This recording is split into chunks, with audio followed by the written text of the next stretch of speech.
मैंने एक PIL file किया था कि वंदे मातरम को भी जनगण मन के बराबर सम्मान मिलना चाहिए। जिस तरीके से जनगण मन की एक म्यूजिक फिक्स है, उसी तरीके से वंदे मातरम की एक फिक्स म्यूजिक होनी चाहिए। जिस तरीके से जनगण मन को गाने की एक टाइमिंग फिक्स है, उसी तरीके से वंदे मातरम की एक टाइमिंग फिक्स होनी चाहिए। जिस तरीके से जनगण मन को सम्मान देने के लिए एक प्रोटोकॉल बना हुआ है कि वो स्कूलों में गाया जाएगा, जितने गवर्नमेंट फंक्शन होंगे उसमें गाया जाएगा, जब गाया जाएगा तो सब लोग खड़े रहेंगे, उसी तरीके से वंदे मातरम के लिए एक प्रोटोकॉल होना चाहिए। उसकी टाइमिंग फिक्स होनी चाहिए, उसकी म्यूजिक फिक्स होनी चाहिए। उसके लिए जब गाया जाए तो सब लोग खड़े होकर गाएंगे, जो भी एक मतलब एक पूरा प्रोटोकॉल बनना चाहिए। दिल्ली हाईकोर्ट ने केंद्र सरकार के गृह मंत्रालय, कानून मंत्रालय एवं कल्चरल मिनिस्ट्री को नोटिस जारी किया था। गवर्नमेंट का जवाब आ गया है। मैं सरकार को भी धन्यवाद देता हूं कि गवर्नमेंट ने कोर्ट में कहा है एफिडेविट पे कि हां, वंदे मातरम और जनगण मन दोनों को बराबर सम्मान मिलना चाहिए। यह मैंने पीआईएल क्यों फाइल किया, इसको मैं आपको बताता हूं। मेरे हाथ में यह संविधान सभा की डिबेट है। संविधान तो पतला सा है, लेकिन संविधान सभा की डिबेट बहुत लंबी चली है और आपको मैं एक वॉल्यूम दिखा रहा हूं, ऐसे 5 वॉल्यूम है। जो संविधान सभा की डिबेट में क्या क्या हुआ था, उस पर चर्चा हुई थी, वो पूरा रिकॉर्ड है इसमें।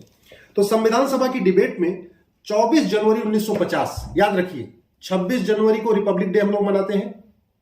26 जनवरी 1950 को रिपब्लिक डे घोषित हुआ। उसके 2 दिन पहले यानी 24 जनवरी 1950 को संविधान सभा की अंतिम बैठक हुई, जब पूरा संविधान बन गया। एक विषय पे झगड़ा फंसा हुआ था कि भारत का राष्ट्रगान क्या होगा, नेशनल एंथम क्या होगा।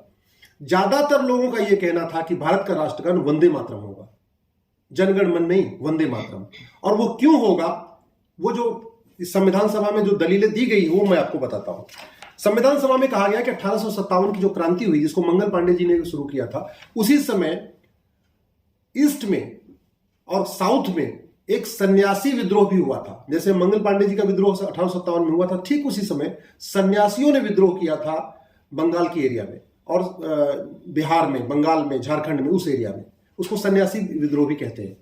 तो जब सन्यासी विद्रोह उधर पूरब में हुआ, मंगल पांडे जी ने यूपी में विद्रोह किया, उस समय अंग्रेजों ने एक नेशनल एंथम बनाया। उसका नाम उन्होंने रखा था God save the queen, God save the queen. इसको लेके और विद्रोह बढ़ गया कि बोले गॉड सेव द क्वीन, ये भारत का कैसे हो सकता है नेशनल एंथम, ये राष्ट्रगान कैसे हो सकता है, ये हम लोग तो इसको नहीं गाएंगे, गॉड सेव द क्वीन। उसी समय बंकिम चंद्र चटर्जी जी ने तुरंत हिंदी और संस्कृत को मिक्स करके ये वंदे मातरम कंपोज किया, वंदे मातरम लिखा उन्होंने। और वंदे मातरम पूरा का पूरा जो विद्रोह का मूवमेंट शुरू हुआ अंग्रेजों के खिलाफ, वो 2 चीजें फिक्स थी। जितनी भी सभाएं होती, जितनी बैठक होती, उसमें 2 चीज होता था, वंदे मातरम, भारत माता की जय। तो वंदे मातरम एक तरीके से भारत जो हमारा जन्मभूमि है उसको प्रणाम करना है। वंदे मातरम का मतलब मैं अपनी जन्मभूमि को प्रणाम करता हूं, मैं अपनी जन्मभूमि को नमन करता हूं, मैं अपनी जन्मभूमि की पूजा करता हूं, ये मतलब वंदे मातरम का है। तो जितना आजादी का मूवमेंट हुआ था वो वंदे मातरम, भारत माता की जय से हुआ था। एक समय ऐसा आया था अंग्रेजों ने वंदे मातरम और भारत माता की जय शब्दों को बैन कर दिया था, बोला था इसको पब्लिकली कोई बोलेगा ही नहीं। बंकिम चंद्र चटर्जी ने जब ये कविता लिखी, उसके बाद जितने कांग्रेस के सेशन हुए थे, हर 5 साल के बाद कांग्रेस की एक मीटिंग होती थी। उस मीटिंग में जो सबसे पहले मीटिंग की शुरुआत होती थी वंदे मातरम से होती थी। 1896 में 1896 में जो कांग्रेस का सेशन हुआ था, उसमें रविन्द्रनाथ टैगोर जी ने वंदे मातरम गाया था। 1901 में यानी 5 साल के बाद जो अगला कांग्रेस का सेशन हुआ, सेकंड जो कांग्रेस का बैठक हुई थी 5 साल के बाद, उसमें दक्षिणाचरण सेन जी ने वंदे मातरम गाया। फिर 1905 में जो कांग्रेस का सेशन हुआ, उसमें सरला देवी जी ने गाया था। इसी तरीके से 1905 में एक फिल्म बनाई गई थी, उसमें जो फिल्म का जो द एंड हुआ था, उसमें वंदे मातरम गाया गया था। लाला लाजपत राय ने एक जर्नल शुरू किया था, वंदे मातरम उसका नाम था। 1907 में, ये बड़ी इंपॉर्टेंट है, 1907 में भारत का पहला राष्ट्रीय झंडा डिजाइन किया गया।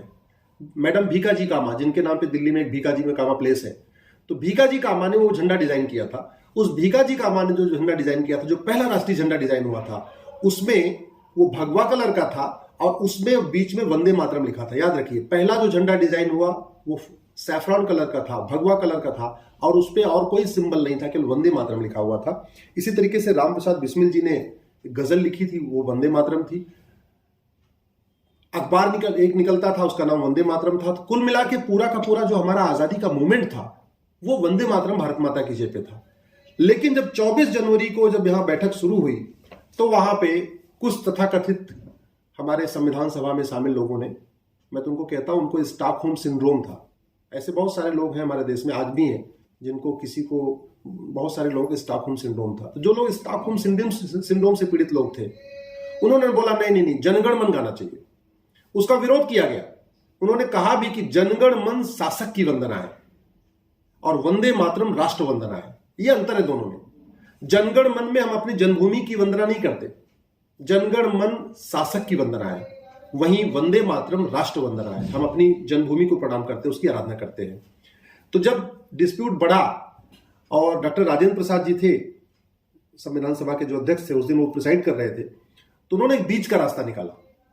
उन्होंने कहा कि ठीक है, जनगण मन हमारा नेशनल एंथम होगा, लेकिन वंदे मातरम को भी बराबर सम्मान मिलेगा, उसको भी एकदम बराबर इज्जत मिलेगी। लेकिन जब बाद में कानून बना नेशनल ऑनर एक्ट, उसमें जनगण मन को तो शामिल किया, वंदे मातरम को छोड़ दिया। तो इसका नतीजा यह हुआ, फिल्म वाले वंदे मातरम को अलग तरीके से गा रहे हैं, कॉमेडियन वंदे मातरम को अलग तरीके से गाते हैं, पॉलिटिकल पार्टियां उसको अलग तरीके से वंदे मातरम को यूज करती हैं, अलग तरीके से उसको बोलती हैं। कोई प्रोटोकॉल बना ही नहीं। इसलिए मैंने पीआईएल फाइल किया और पीआईएल में जो ऑर्डर हुआ था, जो पहला ऑर्डर हुआ था, उसमें भी कोर्ट ने ये जो संविधान सभा की जो 24 जनवरी 1950 की डिबेट का जो पार्ट था, जिसमें उन्होंने कहा था, डॉक्टर राजेंद्र प्रसाद ने स्टेटमेंट जो दिया था, there is one matter which has been pending for discussion, namely the question of the national anthem. At one time it was thought that the matter might be brought up before the house and decision taken by the house by way of resolution. उन्होंने कहा कि एक मामला pending रह गया है कि हमारे देश का नेशनल एंथम क्या होगा, राष्ट्रगान क्या होगा। पहले ये हुआ था कि इस पे चर्चा हो, इस पे बहस हो, इस पे वोटिंग हो, लेकिन अब हमें लगता है कि नहीं, हम इस पे स्टेटमेंट दे देंगे। और वो स्टेटमेंट उन्होंने दिया कि Jana Gana Mana is the national anthem of India subject to such condition, but the song Vande Mataram, which has played a historic part in the struggle for Indian freedom, shall be honored equally with Jangan Man and shall have equal status with it. ये उन्होंने कहा कि भाई, उन्होंने जनगण मन के बारे में तो बहुत ज़्यादा नहीं बोला, लेकिन वंदे मातरम के लिए बोला कि ये बहुत हिस्टोरिक रोल इसने प्ले किया है हमारे फ्रीडम स्ट्रगल में, इसलिए इसको बराबर का सम्मान मिलेगा। अनफॉर्चुनेटली वंदे मातरम के लिए कोई प्रोटोकॉल नहीं बना, कोई फिक्स म्यूजिक नहीं हुई, कोई उसका कैसे उसको गाया जाएगा, कब कब गाया जाएगा, स्कूलों में गाया जाएगा, पब्लिक मीटिंग्स में गाया जाएगा, गवर्नमेंट के फंक्शंस में गाया जाएगा, कोई प्रोटोकॉल नहीं बना। हाँ, पार्लियामेंट में होता है वंदे मातरम एक बार, लेकिन बहुत सारी विधानसभा में नहीं हो रहा है। तो इसलिए मैंने पीआईएल फाइल किया था कि सभी स्कूलों में वंदे मातरम अनिवार्य किया जाए। जितने गवर्नमेंट के फंक्शन होते हैं, जितने पार्लियामेंट की बैठक होती है, लोकसभा, राज्यसभा की, विधानसभा में, उसमें वंदे मातरम अनिवार्य किया जाए। उसी को लेके कोर्ट ने नोटिस जारी किया था। अब सरकार का जवाब आया है, मिनिस्ट्री ऑफ होम अफेयर्स का जवाब आया है कि हम इसको मानते हैं, इसको बराबर सम्मान मिलना चाहिए। अब एक बात रह गई है, अब इसको शामिल कर लिया जाए। जैसे नेशनल ऑनर एक्ट है, उस नेशनल ऑनर एक्ट में जनगण मन के लिए एक बना हुआ है, प्रोटोकॉल बना हुआ है, उसी तरीके से वंदे मातरम के लिए प्रोटोकॉल बनना चाहिए। सभी स्कूलों में अनिवार्य होना चाहिए, सभी पब्लिक ऑफिसेज में अनिवार्य होना चाहिए। जितनी भी पब्लिक मीटिंग हो, चाहे वो डीएम की बैठक हो, चाहे वो कलेक्टर की हो, चाहे वो मंत्री की बैठक हो, जिसकी भी बैठक हो, उस बैठक से पहले वंदे मातरम होना चाहिए। विधानसभा, लोकसभा में भी होना चाहिए। और वंदे मातरम का प्रचार प्रसार सभी भाषाओं में हो, सभी क्षेत्र में हो, ये मैं आशा करता हूँ कि केंद्र सरकार इसके लिए तुरंत नोटिफाई करेगा, और केंद्र सरकार नहीं नोटिफाई करेगा तो कोर्ट इस पर जरूर कुछ न कुछ एक्शन पास करेगा। जय हिंद, जय भारत।